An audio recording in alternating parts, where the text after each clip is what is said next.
You know how they say that life can change in an instant? Well, let me tell you, it's true. One moment you're living your best life, and the next you're caught up in a whirlwind of drama that you never saw coming. That's exactly what happened to me. And boy, was it a doozy. Let me start from the beginning. My name's Jenny, 35, female, and I'm originally from Ireland.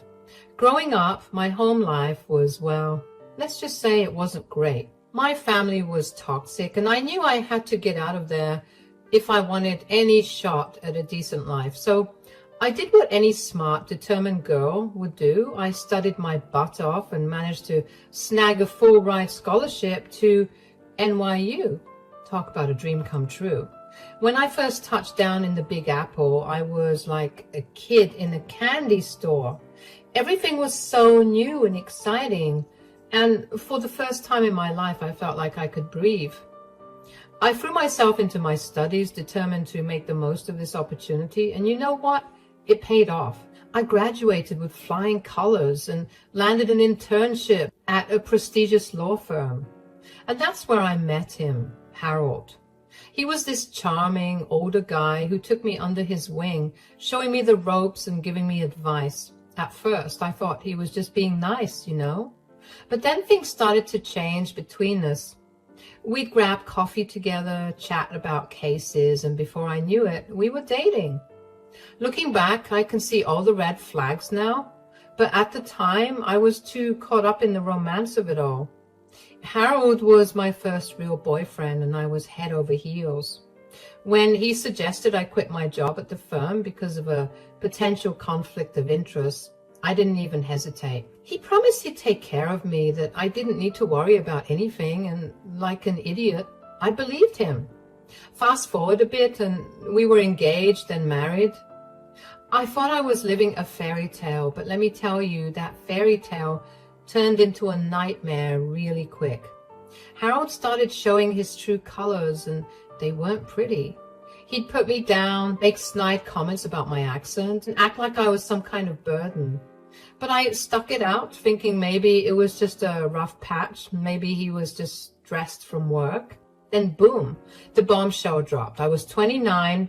We'd been married for 3 years at that point, and I stumbled across some texts on Harold's phone. I had suspected him of cheating, but what I found might have been worse. There were baby photos, and get this, a freaking birth certificate.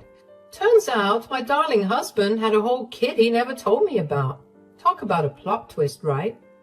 I confronted him, obviously. I mean, who wouldn't?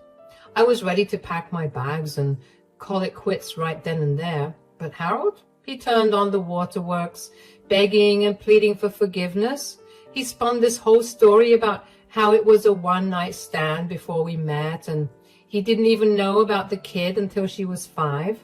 By then, we were already dating, and he didn't know how to bring it up. Babe, listen to me.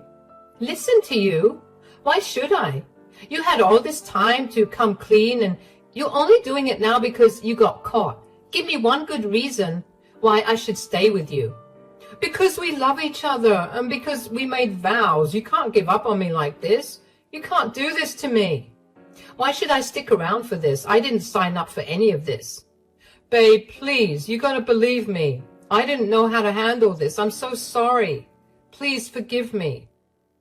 Looking back, I should have run for the hills right then and there, but you know how it is when you're in love, or think you are. You make excuses, you rationalize, so like an idiot, I forgave him. Not immediately, of course. He was sleeping on the couch for like a month before I caved.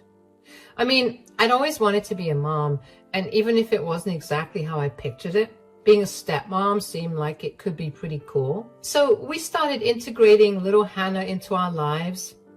And let me tell you, that kid was a piece of work. Rude, disrespectful, always causing trouble.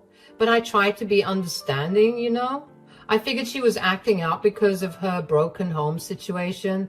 So I put on my patient hat and tried my best to be gracious and forgiving, even when she was being a total brat. I want the ice cream now. And we'll get it for you, sweetie. You just have to be a bit patient, okay? I have to drop off some clothes at Goodwill. And then we'll get whatever ice cream you want. Goodwill? Why do you want to help those poor people? I don't care about them. That's not a very nice thing to say. They are people in need and they need our help. I don't care. I hope they all die. And don't tell me what's nice and what's not nice. You're not my mom. I know, sweetie, but I'm just trying to make you see. Don't call me sweetie, you old hag. You're nothing like my mommy. She's pretty and you're ugly. Why did Dad even marry you? That's enough, you little brat. You better behave before we drop you off the side of the road and not look back. You wouldn't do that to me. Try me, missy. You won't be missed. That's not necessary, babe. That's quite mean. Stay out of it. As time went on, things just kept getting worse. It was like turning 30 flipped a switch in Harold. He stopped even pretending to care about me or our marriage. The put-downs got meaner, the neglect more obvious. I stuck it out for a few more years trying to make it work. But by the time I hit 34, I'd had enough. I finally worked up the courage to file for divorce. Of course, Harold tried to talk me out of it. He cried, he begged, he made all sorts of promises, the works. But this time, I wasn't falling for it. I stood my ground and eventually the divorce was finalized. Harold, we need to talk. What is it now, Jeannie? I'm busy. This can't wait. I want a divorce. Very funny. Now, what do you really want to talk about? I'm serious, Harold. I want a divorce. What? You can't be serious. Why would you want a divorce? What happened? Are you kidding me? Have you not noticed how unhappy I've been? How you've been treating me? What are you talking about? I've given you everything you could want. Everything except respect, Harold. You've been putting me down, ignoring me, treating me like I'm nothing more than a burden to you. That's ridiculous. I've supported you, given you a home, taken care of you. No, Harold, you've controlled me. You made me quit my job and made me dependent on you. That's not support. That's manipulation. Jenny, baby, come on. We can work this out. I'll do better, I promise. I've heard that all before, Harold. Nothing ever changes. Please, Jenny, don't do this. I love you. We can fix this. I'm sorry, Harold, but it's too late for that. I've made up my mind. You can't just decide this on your own. What about everything I've done for you? What about Hannah? Hannah? The daughter you hid from me for years? The one you barely even see? The one you barely even care about? That's not fair. I've been trying with her. No, Harold, you haven't. And that's part of the problem. You make promises you don't keep. To her and to me. Jenny, please, give me one more chance. I'll change, I swear. I'm sorry, Harold. I can't do this anymore. I've already talked to a lawyer. The papers will be ready next week. You've already talked to a lawyer? Behind my back? Yes, I have. Because I knew this is exactly how you'd react. Making it all about you, trying to guilt me into staying. Fine, if that's what you want. But don't come crawling back when you realize what a mistake you're making. Trust me, Harold. This is no mistake. It's the first right decision I've made in a long time. We'll see about that. You'll regret this, Jenny. Mark my words. The only thing I regret is not doing this sooner. Goodbye, Harold. The divorce proceedings came and went fairly easily, if I do say so myself. He was so convinced I'd come crawling back, and I never did. And you know what Harold did then? He vanished. Poof, gone, just like that. The only trace of him was the alimony checks that kept showing up in my account. Other than that, it was like he'd fallen off the face of the earth. So there I was, 35 years old, divorced, and finally feeling like I could breathe again. I was just starting to get my life back on track when my phone rang. Unknown number. I almost didn't answer it, but something told me I should, and boy, was that a mistake. Hello? Is that Jenny? I recognized that voice immediately. It was Hannah, my ex-stepdaughter. I hadn't heard from her in so long, not since the divorce. Hannah, is that you? Yeah, it's me. Look, I need your help. Her voice sounded different, strained, almost desperate. It was a far cry from the bratty teen I remembered. What's going on? Are you okay? I'm in trouble. I need money. A lot of money. I felt my heart sink. Of course she was calling about money. Why else would she reach out after all this time? Hannah, I'm not sure I can. Don't say no. Dad will punish you if you don't help me. I couldn't believe what I was hearing. After everything that had happened, she was still trying to use Harold as a threat. You think you can get away with not helping me? He'll have your head on a platter if you're not careful. Hannah, listen. I swear to God, Jenny, don't you dare say no. I've been calling him and he's not answering, and that's why I'm coming to you. So you better help me or else. Hannah, I'm not your dad's wife anymore. We've been divorced for over a year now. There was a long pause on the other end of the line. When Hannah spoke again, her voice was small, almost childlike. What? No, that's not true. Dad would have told me. He would have. I sighed, feeling a mix of frustration and pity for this girl who clearly had no idea what was going on. I'm sorry, Hannah, but it's true. We got divorced last year. Your dad, he just disappeared after that. I haven't seen or heard from him since. You're lying. He wouldn't just leave without telling me. I could hear the panic in her voice now, the desperation. It was clear she was in some kind of trouble and she'd been counting on her dad or me through him to bail her out. I wish I was lying, Hannah, but I'm not. Your dad's gone. I don't know where he is or how to reach him. I'm sorry. And that's when I heard it, a choked sob on the other end of the line. It hit me then that despite all her bratty behavior, Hannah was just a kid who'd been let down by her father again.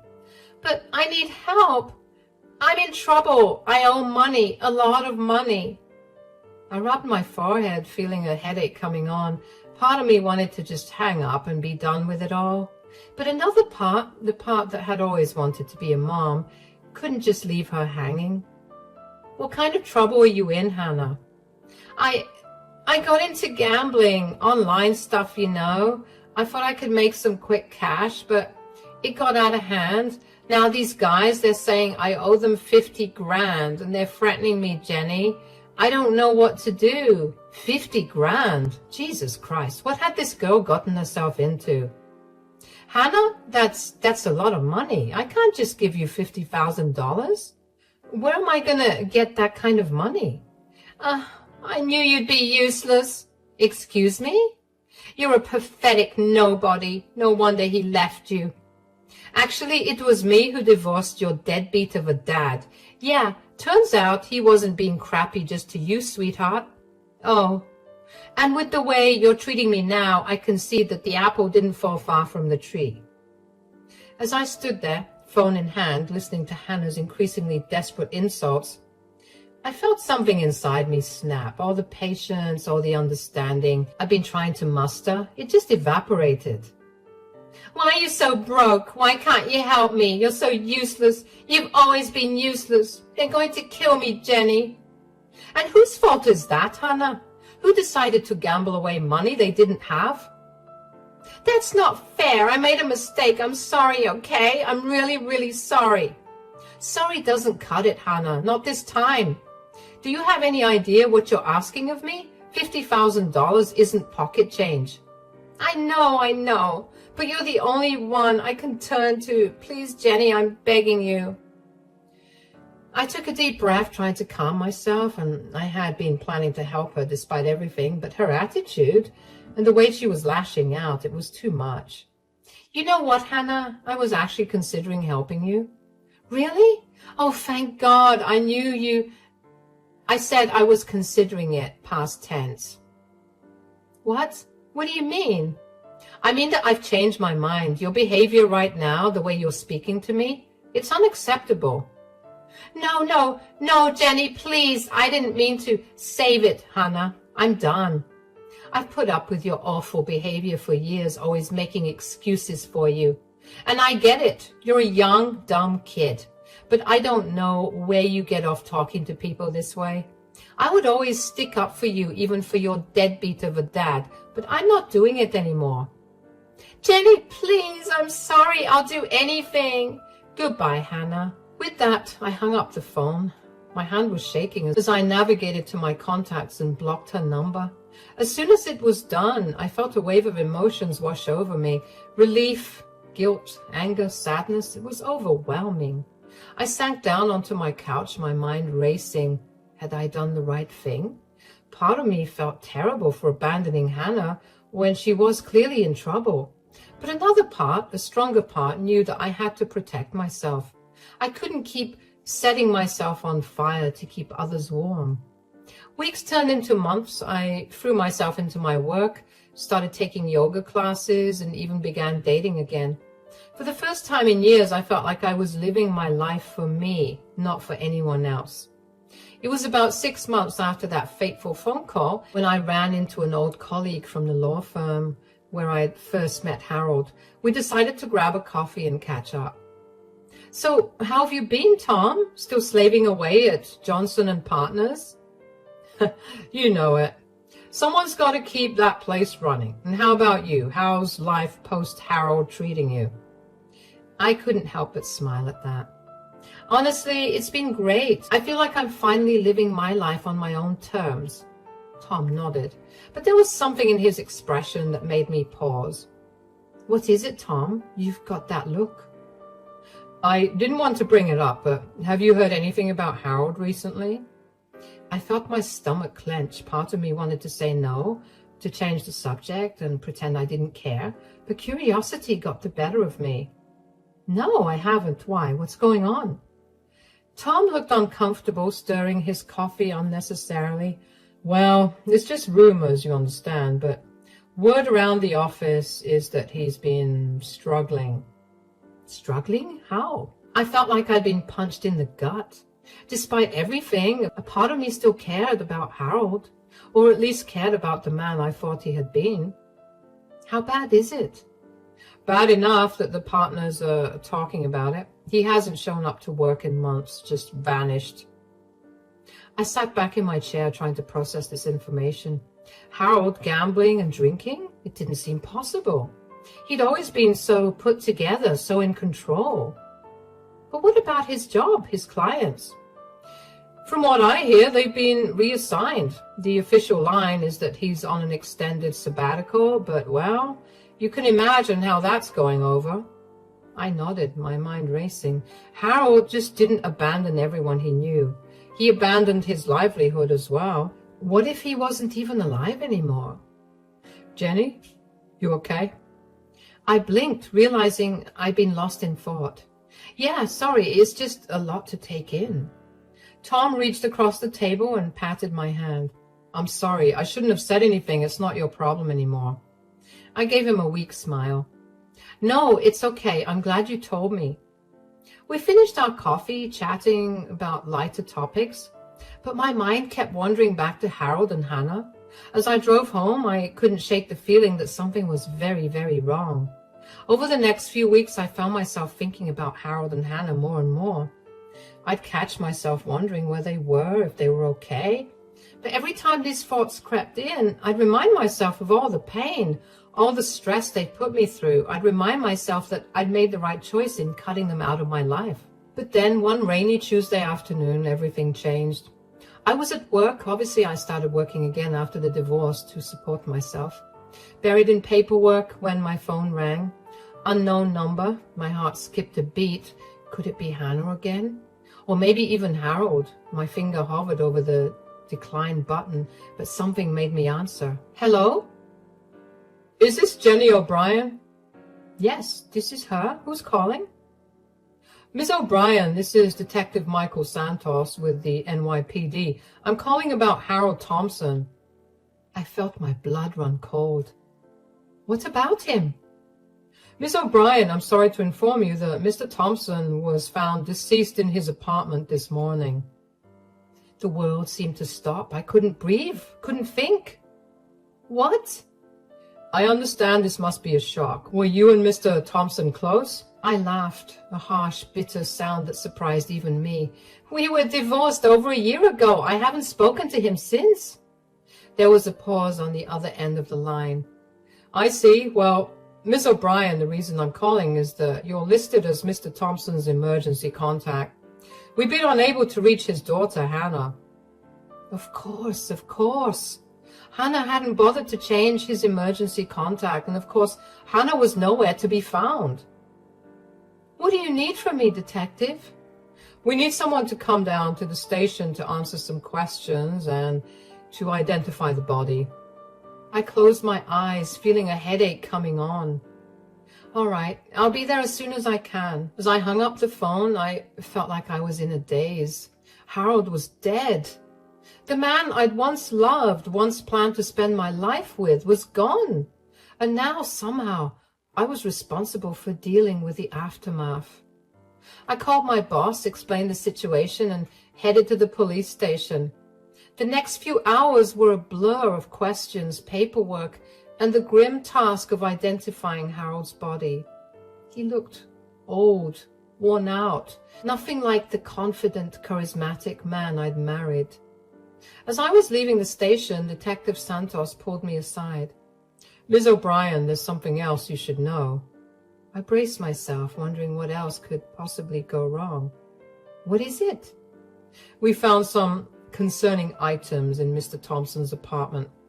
Evidence of heavy gambling debts and threats from loan sharks, and, well, there's no easy way to say this. We believe his death may not have been accidental. I felt my knees go weak. I grabbed onto the wall for support. Are you saying he was murdered? We're not sure yet, but it's a possibility. We're investigating. I nodded, unable to form words. As I stumbled out of the police station, I felt like I was drowning. How had things gone so wrong? How had the man I once loved ended up like this? Over the next few days, I found myself thrust into a role I never expected. Executor of Harold's estate. It was a mess, to put it mildly. Harold had left behind a mountain of debt, a trashed apartment, and countless loose ends that needed tying up. As I sorted through his belongings, I came across photo after photo of Hannah. Harold smiled proudly at her high school graduation. The two of them are on a fishing trip, family portraits where I had been carefully cropped out. It was like looking at a life I had never been a part of, a side of Harold I had never truly known. And through it all, Hannah was still nowhere to be found. I tried calling her, even unblocking her number, but it just went straight to voicemail. I left message after message, each one more urgent than the last. Hannah, it's Jenny. Please call me back. It's about your father. It's important. Hannah, where are you? The police are looking for you. Please just let someone know you're okay. Hannah, I know things ended badly between us, but please, your father is dead. You need to come home. But there was never any response. As the days turned into weeks, I found myself worrying more and more about her. Where was she? Was she safe? Did she even know what had happened to her father? It was a month after Harold's death when I finally got a lead. I was at his apartment finishing up the last of the packing when I came across a crumpled piece of paper stuffed in the back of a drawer. It was a letter addressed to Hannah in Harold's handwriting. My hands shook as I unfolded it. Hannah, I know I've let you down. I know I haven't been the father you deserved, but I want you to know that I love you. I've always loved you, even when I didn't show it. I'm in trouble, sweetheart, big trouble. I've made some bad decisions and gotten in with some bad people. I thought I could handle it, thought I could win it all back, but I was wrong. If you're reading this, it means things have gone very, very wrong. I'm sorry for leaving you with this mess. I'm sorry for everything. There's money hidden in the old family cabin, behind the loose brick in the fireplace. It's not much, but it should be enough to get you started somewhere new, somewhere safe. I love you, Hannah. I'm sorry I couldn't be better for you, Dad. I sank to the floor, the letter clutched in my hand. Harold had known. He'd known he was in danger, and he tried to protect Hannah in his own misguided way. With shaking hands, I pulled out my phone and dialed Detective Santos. Detective, it's Jenny O'Brien. I think I know where Hannah might be. The next day, I found myself driving up a winding mountain road, a police car following close behind. The old family cabin turned out to be a run-down shack in the Catskills, miles from the nearest town. As we pulled up, I saw a flicker of movement behind a curtain. My heart raced. Could it be her? Detective Santos and his partner approached the cabin cautiously, hands on their weapons. I stayed by the car, my heart in my throat. "Hannah Thompson, this is the police. We need you to come out with your hands up." For a long moment, nothing happened, and then, slowly, the door creaked open, and there she was. Hannah looked terrible. Her hair was matted, her clothes were dirty and torn. She was rail thin with dark circles under her eyes, but she was alive. "Jenny, what are you doing here?" I took a step forward, my heart breaking at the sight of her. "Hannah, I'm so sorry, your father." Her face crumpled, and suddenly she was sobbing, great heaving sobs that shook her entire body. Without thinking, I rushed forward and wrapped my arms around her, and she clung to me like a drowning person, her tears soaking my shirt. "I didn't know. I'd been hiding. I was so scared." I stroked her hair, murmuring soothing words. At that moment, all the anger, all the resentment I'd felt towards her melted away. She wasn't the bratty teenager who had made my life hell. She was a scared, lost girl who had lost her father. "It's okay, Hannah. It's okay. You're safe now. I've got you." As the police officers approached, I felt Hannah tense in my arms.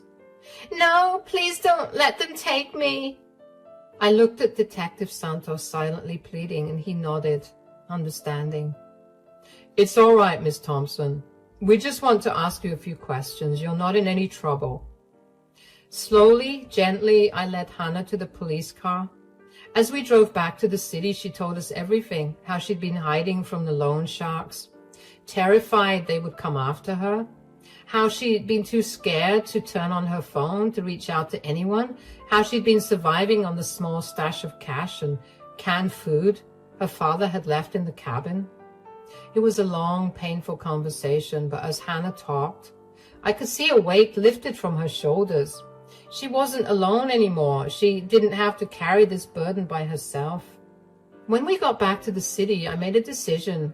I couldn't abandon Hannah, not again, not when she needed help more than ever.